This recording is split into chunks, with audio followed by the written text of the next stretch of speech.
Hello guys, welcome to Ride VIP, the Rideshare channel. My name is Serge, and in today's video I want to talk to you guys about the Tesla car rental that I did and some strategies going forward because the pay is kind of low.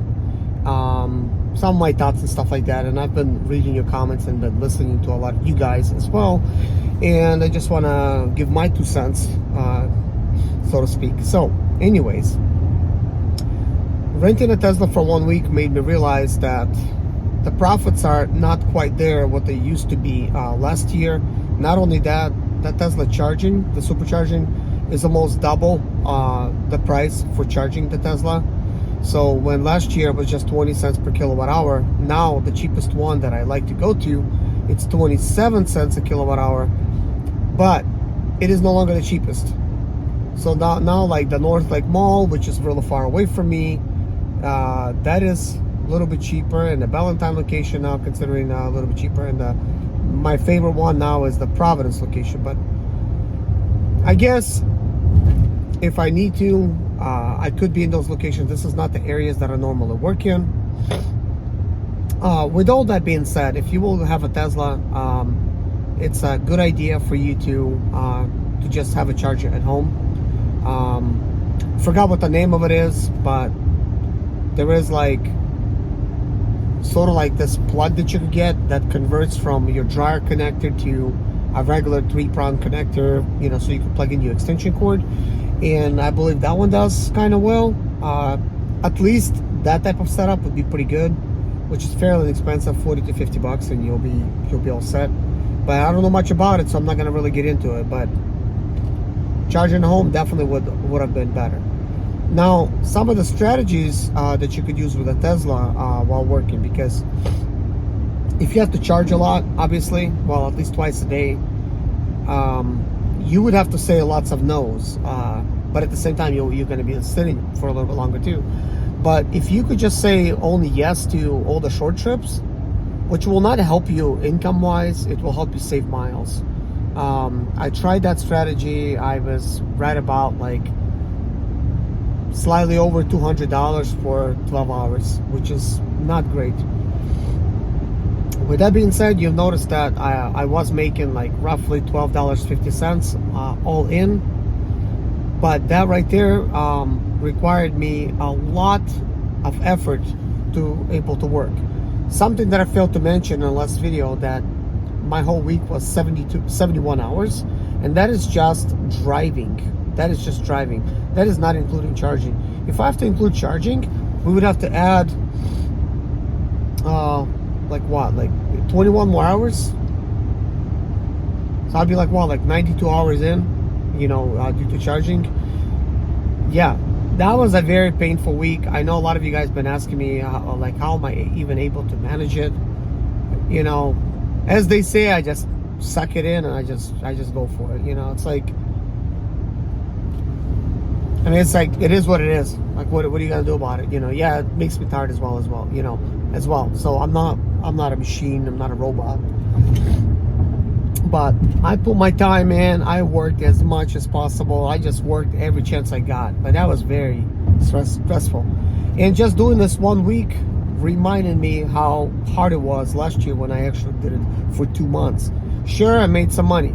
I made even more money last year with the Tesla than I did this year, which tells you either people are requesting a lot less comfort rides, or the rides are just all in all paying less. Another thing that I've noticed, the comfort rides, which I did mention in a video and I showed you, the comfort rides now are paying less than $1. I'm like, what is all that about?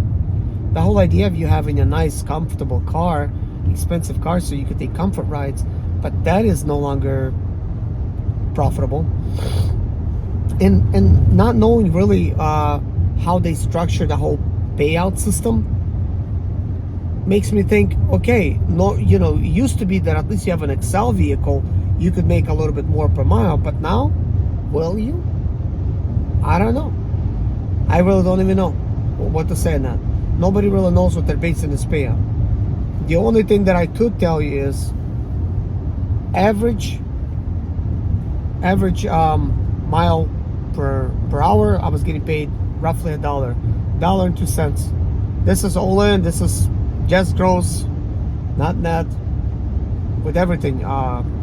Everything taken into account, including tips, including all the X rides and comfort rides, all of that stuff. So not amazing, but I'll tell you what, when I was driving a Sprinter van, I was getting paid 80 cents a mile. So what does that tell you? My expenses were a lot more because I had a diesel engine vehicle. The diesel at the time was so expensive. The only thing I could do is hustle like crazy to be able to save up enough money and buy a home for cash. And I got lucky getting that property next door, which I then rezoned to commercial.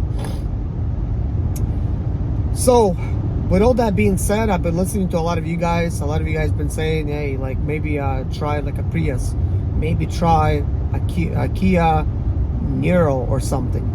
I'm not familiar with a lot of the Kia names, but I suppose that is the cheapest one. And like Hyundai Ioniq, and also like some of the other makes. And I noticed some of the stuff you guys been using, like a Toyota Corolla or like a Camry or like a little SUV, all that stuff. But I think when you look at everything as a whole, our income is about the same. I've been getting some feedback from some of you guys, and you guys are saying, well, you made a little bit more than me here, or I made a little bit more than you here. And what that just tells me is we're all making roughly the same amount. So in some areas, we're going to end up making a little more, and that's all going to also depend on your tips. Maybe you're better than me at getting tips. I think I'm not the best person for getting tips. Some of the comments that I've been getting is if they see you got a nicer car, they might think you're better off than them, and maybe they don't even have a car to begin with. They might not tip because they think you're better off, than them. So yeah, with them seeing a BMW, maybe I'm not going to get as good of a tips. But it used to be that when people were seeing a Tesla, maybe it was just a new thing. They're like, oh, Tesla, they appreciated that, and they tipped more. So maybe now they don't care. It's just another car. Half of the time, I'm just going to be honest with you, people get into the Tesla midway into the trip. What kind of car is this? What kind of car is this? They don't even know it's a Tesla. So if somebody's doing this to get Tesla feedback, they're not going to get it. Or Tesla money, they're not going to get it. It's just that. Shoot, half of the time people don't know this is a BMW. They don't care. And you know what? When I used to drive my Nissan Altima, which was super clean on the inside, not even leather seats. I had like suede seats or whatever you call it. I guess glorified cloth seats. When people would get into that car, they would say, like, especially like at night, they're like, is this a Tesla? And I would joke sometimes back. I'm like, yeah, that's a Tesla, because I'm thinking like they're joking with me, but they literally thought that is a Tesla. Like, wow, this is a nice car, and that's a Nissan Altima. So there you go. Like, do you really have to have a luxury car these days to look luxury? Probably not. A lot of unluxury cars look luxury, and if you look at the Nissan Altimas, the reason that they even named Altima, if you look it up, it's like they wanted to provide the ultimate experience, kind of like best of both worlds. It's like you get a cheap car that looks luxury. I think they were pretty successful. Also, to some of you guys that are thinking that maybe you should just buy a Tesla instead of renting it, I really need to do this calculation, and I'm not your best mathematician, okay? Like, don't think that just because I'm doing some math that I'm somehow the best. I could make mistakes. I've caught myself doing mistakes. And also, a lot of this math is different for everybody. Everybody does it differently. There's more than one ways to do it, But when it comes to purchasing a brand new Tesla, you're still gonna have the issue of putting the miles on it and the Tesla depreciating with all those miles. What I'm curious to find out is doing this. I'm just gonna sit down and look at the miles that I put on the Tesla, which was, I don't know, like what, 1,500, 1,600 miles, which is like not even that much that I put in in the whole week, and then just times that by however many weeks there is in a year. Oh, funny thing is, guys, there's like an extra month in a year, just so you guys know, if you're gonna times it by weeks, and you could really get that number by doing this. Do like 365 days in a year divided by 7. How many weeks you're gonna get, you know? And then, you know, that's gonna tell you pretty much, it's like, oh, there's so many weeks, and then divide that number by 4, and you're gonna get how many months is in a year. There's gonna be like 13 months in there, so it's kind of funny. But I just thought I'll mention that. So even if I do some calculation, I'm saying like, oh, this is a weekly thing times 4 per month. It's really not a true month, you know, because in that case, it would only be like, well, like 28 days each month.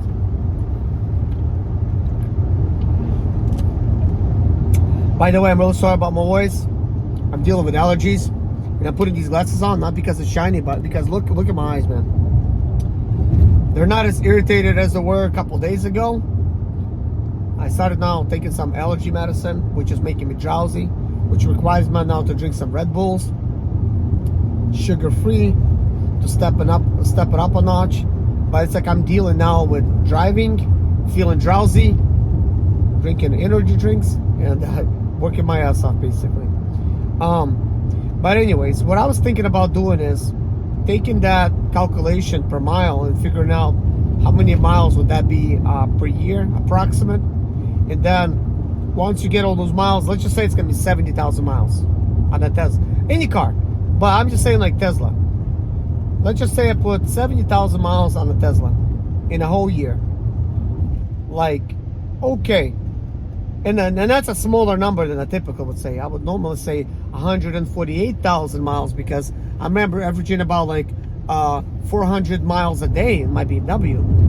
So naturally I'm thinking, okay, 400 miles a day, that's everybody, but no.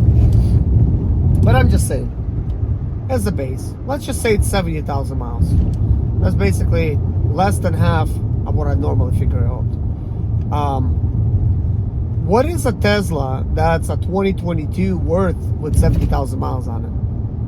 It's certainly not going to be worth like a brand new price, I'll tell you that much. And if you paid for 1 year and you paid some interest and stuff, most likely your car have depreciated by a lot. So here's how I'm planning to do it. First, find out how many miles you could actually drive in a whole year with a Tesla. Then take that number. Let's say it's 70,000. Find a Tesla for sale that's fairly new with 70,000 miles. Look at that price, and then look at the Tesla you're getting ready to buy, a similar type of Tesla, brand new. And then deduct from deduct the price of that car that's on sale now from your car to find out how much money is, how much money it has depreciated. And let's just think about it, like this. You would have just kept a Tesla for 1 year, and if you had to sell it, how much money you would have lost on that Tesla. So now you take the income, you take the depreciation that you would have lost, take that number, and then take all the payments, the insurance, the charging, take it all in, put it all together, divide it by a weekly thing, and find out if renting is maybe for you. Because I'm thinking, guys, according to how many miles we drive, because we are unlimited, renting a Tesla might be just as good as buying one. And that's if you take depreciation into account. But if I had to take the actual depreciation with all the stuff that the IRS allows you, then the number is going to be way greater. Even at 58.5 cents per mile, which was last year's standard mileage deduction, I think that the number is going to be so much greater in depreciation. If you just take that, you're like, whoa, I'm losing a lot of money per month. And you could calculate that all out through the years. Which, then again, if you act smart, if you got the right type of car, you could potentially end up getting a lot of taxes back because you were smart about it, because you got the right car. But it doesn't matter what kind of car you have. The standard mileage deduction applies to everybody the same.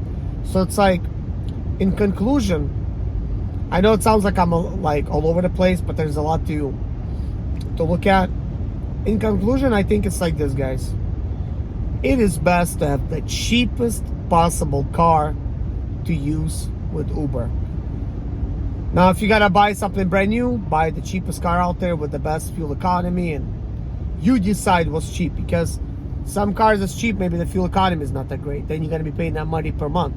So you gotta calculate that all in. Just because it's cheap doesn't mean it's gonna be cheap to use it for Uber. So you want the most fuel efficient car, the cheapest possible, to just buy one of those. And that is the car to use with Uber. You don't want to go luxury. You'll just depreciate the hell out of luxury, and then when it comes time to repair it, you'll spend an arm and a leg to do it. With that all being said, going forward, I will be looking at getting something, but I'm gonna use what I have. I do have a Nissan Altima that I could use. I do also have a Jeep Patriot that I could use, and I have a Nissan Rogue. That all will qualify for driving Uber. All of those are 4-cylinder cars. All of those are fairly cheap to maintain, except the Nissans with the CVT transmissions. If the transmission goes, it's $5,000. You know, so it's like they're not repairable. So maybe a good option would be a Jeep. I think they've been around long enough to have like cheap parts, but I don't know. Who knows? The Jeep Patriot I have is a 2015, so it's not going to really qualify for anything, but it's got 75,000 miles on it, so I think that's pretty good. But looking forward, let's imagine this. If you guys are doing Uber Black SUV, I mean, let us know that doing Uber X, is there money to be made over there? Because I'm thinking like, look, maybe if you're going to be doing this as a career, it is worth it to just get yourself like an Uber Black type of vehicle, or like a Lux Black, whatever you're doing, and just use that and make more money in the process. But then again, is there really money there? You know, or is there lots of sitting around? You know, maybe I should just go talk to some drivers that are doing this at the airport and find out whether or not that makes sense. But ultimately, I think they're doing lots of sitting.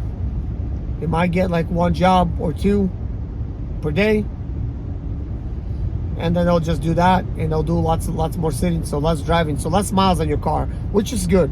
So if they got like a Uber Black car, so they're not going to be putting out that many miles, because they'll go to like a party or whatever and just take somebody back and get paid, compensated, like, I don't know, like $4 a mile or something. But I'm also thinking like this, with Uber Black, if you do an Uber Black, the big advantage with that is you're dealing with a very high-end clients. First of all, it's going to be safer for you. Second of all, you could convert them into being your personal clients. And I think that's where the money is. You just make money directly. They'll call you, and before you know it, you got some clients. You know, and you'll be able to work with them. But anyways, guys, very nice talking to you all. Appreciate you all so much. And thank you so much for worrying about me, where I was, because I did not post on Tuesday. So I got some comments to say, hey, you know, where were you? We were worried about you. So thank God I'm okay. I hope you guys are okay as well. This is a dangerous job, and I hope we're all going to be okay. So stay safe out there, my friends. Bye-bye.